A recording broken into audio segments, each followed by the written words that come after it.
What is up, everybody? Welcome to a Flyers Game Day brought to you by Betway. There he is, Brian Smith, Jason Martinez, as we get ready for Flyers Avalanche. And finally, Felix Sandstrom's getting a start.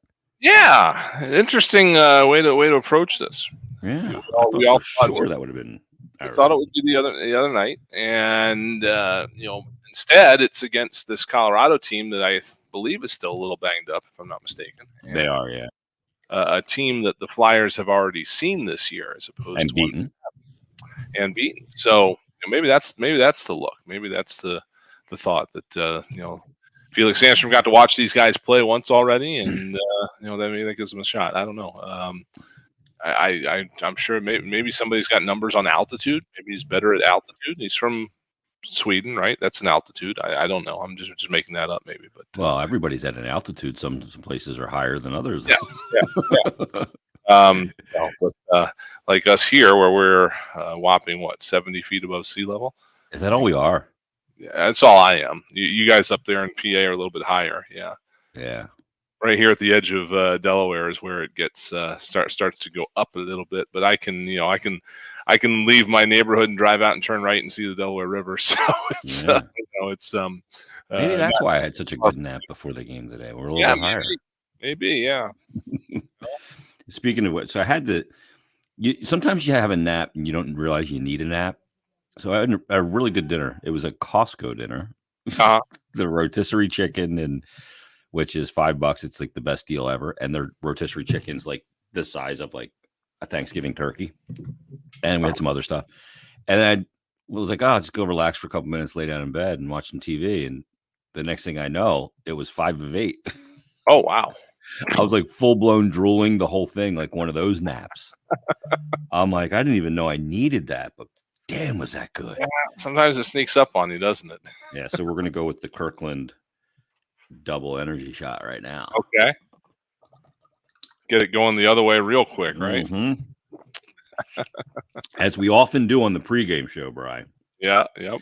We shoot one of these, especially for a 9 o'clock. This is kind of a tweener. It is. The 9 o'clock. I don't mind the 10:30s, a little much for me. They drag. They do. Yeah. They start a little late. These Mountain Time games. Not too many teams in Mountain Time, I don't think. I guess it's just them. These guys, Arizona, most of the year, and then a couple of the guys up in Canada. Winnipeg. My Canadian geography is off, but I believe Edmonton and Calgary might be. I don't know. It's dark up there. I just show up when they tell me to, which this game was actually a little bit tricky because this game originally was supposed to start at 9:30. Yeah. It's been moving around a little bit here over the last couple of months, and I had a moment of panic today because I thought I forgot to tell some people that it started at 9:30. Yeah, like Tim the other night when we were wrapping up the game. So he said 10, and I'm like, wait a minute.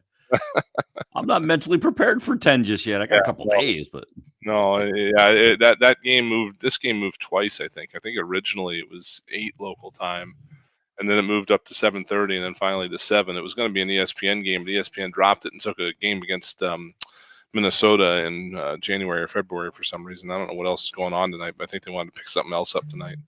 Okay. So it was, it was one of those fun ones. I mean, we get the schedule every year.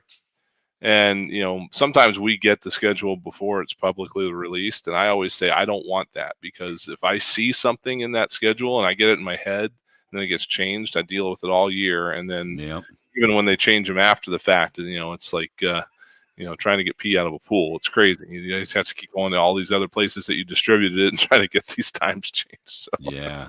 It can mess you up. Yeah. And, like, the pregame nap for the players in a situation like this in a 10 o'clock game, because all the players take a nap before every game. So do the broadcasters for the most part. But I wonder, I guess they changed their nap schedule too, because usually it's like a 12:30, 1 o'clock to like 3, and then get up and go to the rink for the 7. Yeah. I don't know how they do it. It's got to be weird changing time zones and stuff like that. I mean, they were in the Pacific time zone for what? 2.5 days, maybe. Mm-hmm.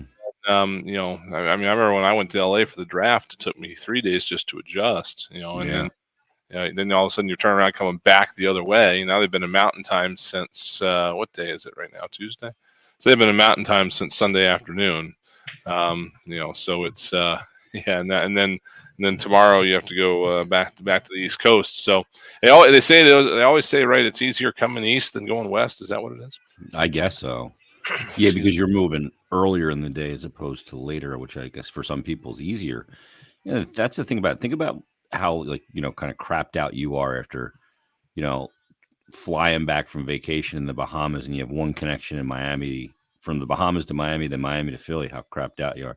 Imagine like some of these road trips and the flights. Now, Grant, they're not flying like we fly. Right. They're flying in slightly better accommodations and probably staying in slightly better places, but still, it's flying and all that stuff. It's not easy. No, I can't imagine being a Western Conference team. I don't know how. Prong's detailed that. He just said it was miserable on the bottom. Yeah. I remember once I was complaining to the guys in Chicago about some schedule we had, and then I got halfway through it. I'm like, wait a minute, you guys have zero sympathy for me at all, do you? And they're like, nope. Yeah, it's miserable. It's got to be so difficult. Yeah, especially for them because they're on they're on the easternmost part of that. Yeah, so they're like teetering on it at all times. In either direction, they're going a different way. It's bizarre. Yep. So Colorado, 26 games played, 14, 10, and 2, 30 points. They're in the 4th spot right now in the Central Division of the Western Conference. They're 4-5-1 in the last 10. Let's look and see what they've done since they played the Flyers. So they had the 5-3 loss. That's when they lost McKinnon, and I think he's out for a month. Excuse me. Since that game, Colorado has played. That was actually their second loss of 4 straight against the Flyers. They lost them in Boston, in Philly, 5-1, and then 5-3. Then they lost at home against Boston 4-0. So they got beat by Boston 9-1 in the 2 games combined.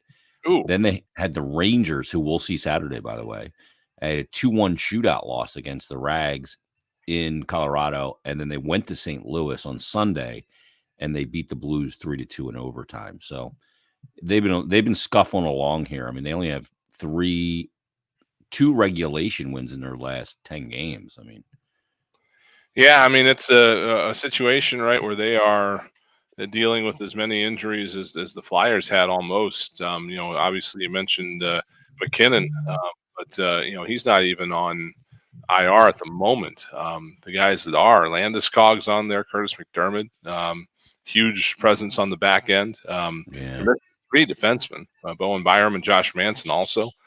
So it's Manson's out. Yeah, it's tough going right now. Or at least that's what the piece of paper that I have says now. Yeah, he had a really heavy fight. I forget who he fought the other day, but it was 2 big boys. Oh, he fought who what? Oh man. I'm trying to remember who he had that fight with the other day. It was an unbelievable scrap. 2 heavyweights just going. I'll look it up. Okay. Maybe he got hurt in that. Yeah, could have been. So we've got their lines. I don't know if do I have the Flyers lines? No, I do. So yeah, they're on here. Okay, so we just got them from Avalanche PR, and so but you still got obviously Cale Makar's still there. He's he's always a force to be reckoned with, and their top line still isn't bad even without McKinnon and Landeskog in there. They've got Lehkonen with Rantanen and Nikushin, so that's that's a problem. Mm-hmm. You're not careful. So they still have their a few weapons at their disposal. We'll put it that way. No doubt about it. We're getting ready to join our radio audience. Oh, we got to fight with Jamie Benn. That's what it was. Okay. All right, we're gonna come on after this. I don't know why this is on here, but at the bottom of the line chart, there's a "Did you know?" Okay.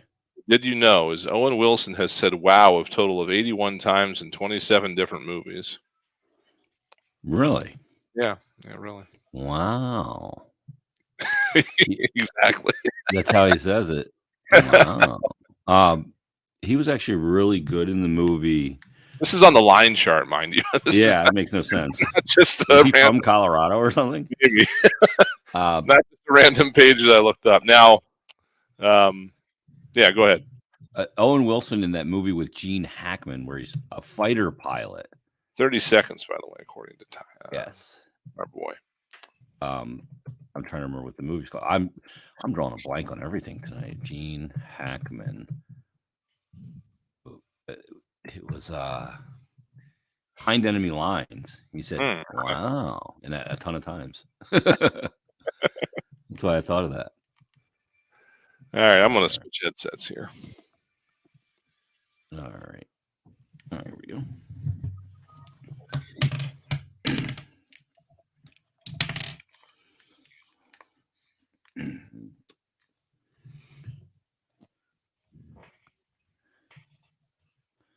That's right. It is Flyers Game Day, brought to you by Betway. Brian Smith, Jason Martinez. Flyers in Colorado to take on the Avalanche tonight, and we're getting a report from boots on the ground. How about we got Joey B out there? He's on the stream, frequenter of my streams, and he says a lot of orange here in Denver tonight, Jason. Nice.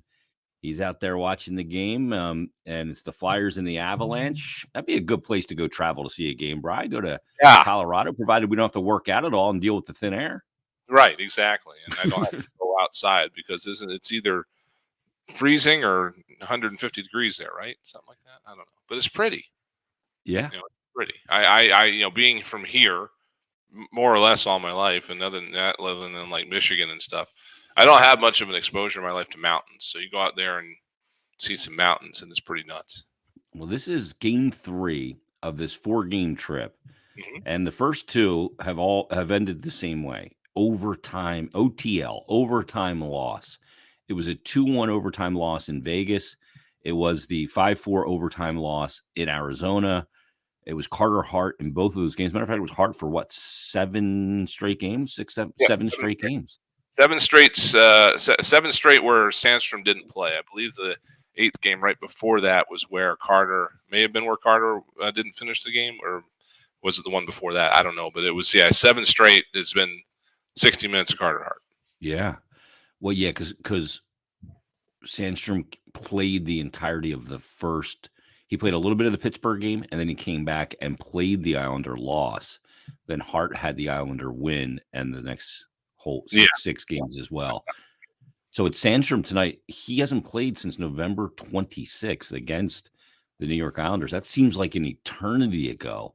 But he gets the nod tonight, and that'll be an immediate storyline on how Felix Sandstrom is playing in this game right out of the gate. Because remember when they played Colorado last time? I remember Darcy Kemper in the beginning was just, he was fighting it, Bri, and it was get everything to the net.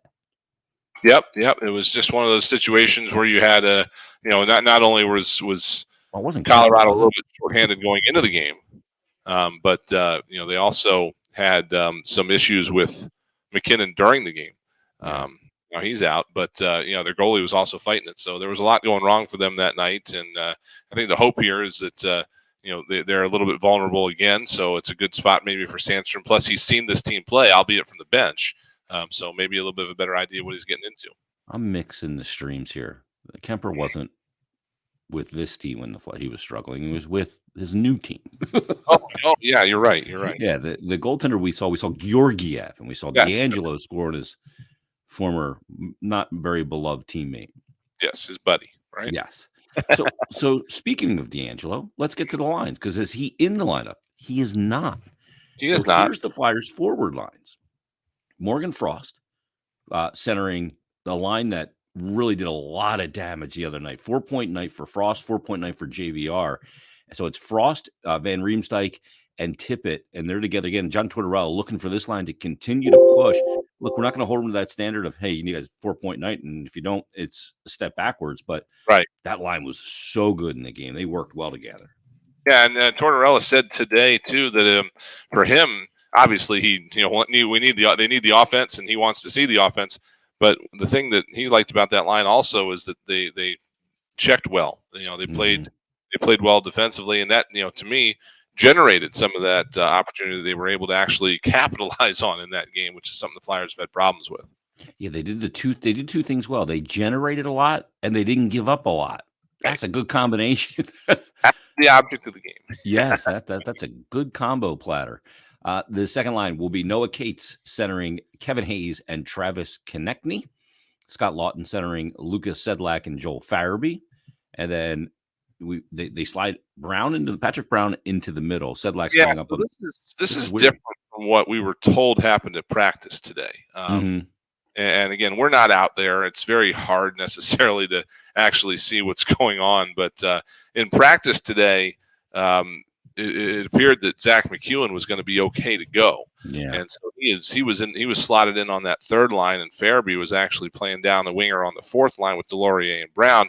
Now we're told that McEwen is not going to go tonight. So Max Willman will slot back into the lineup. He'll play on the fourth line with Delorier and Brown, and that third line becomes Sedlak, Lawton, and Farabee. So I'm not sure if if Zach was just trying to go and couldn't, or if he knew he wouldn't be able to go, but he wanted to get some work in anyway. I don't know exactly what the situation is there. We'll get a little bit better idea of it when they get back here on the East Coast. But obviously that whatever that was that he left the game with early the other night is going to keep him out tonight. Yeah. So, an opportunity and see how things kind of pan out with some other combinations. So you got Brown, Delorier, and Willman. Your deep pair is a little bit of a shake-up here too, Bri. Provorov and Ristolainen as the top pair, that stays. But you and I talked about it post-game. We really liked the game of Cam York the other night. Matter of fact, we've liked both games that he's played in, and he moves up in the lineup, and he's going to play. This is interesting because Sanheim's going to go to the right side, but York is going to play the left side, I'm assuming, with York, and because Sanheim and York on that second pair, then Sealer and Braun together. Yeah, I mean the chart. Maybe York's going on the right side there. Yeah, to be honest. The chart the Avalanche have sent out have York on the right. Yeah. Sanheim on the left, but that tends to not always stick in the real game, but that's the way they have it lined up right now. Boy, I really have liked what I've seen out of Cam York in these two games. Yeah, absolutely. Confident player, right?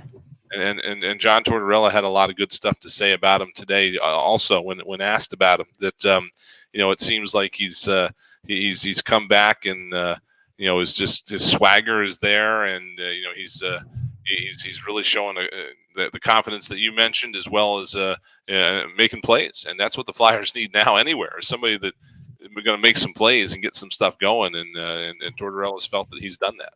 Let's put it this way: John Tortorella doesn't throw unearned he throws around unearned compliments around like manhole covers. It doesn't happen. You have to earn his compliments, right? So if he's complimenting a guy he was very critical of in the preseason and through training camp and sent him down, so that he's been impressed with his game. This isn't just platitudes. Yeah. I mean, he did not want him in the NHL if he wasn't going to be taking strides towards being a difference-making player, and now perhaps he is. Yeah, no question about it. All right, Tim Saunders, Steve Coates, they are in Colorado, thin air and all, along with a lot of Flyer fans, apparently, according to Joey B. They've got the countdown to face-off, all the first period action between the Flyers and the Avalanche coming up on the Flyers Broadcast Network. You've been listening to Flyers game day, brought to you by Betway on the Flyers Broadcast Network.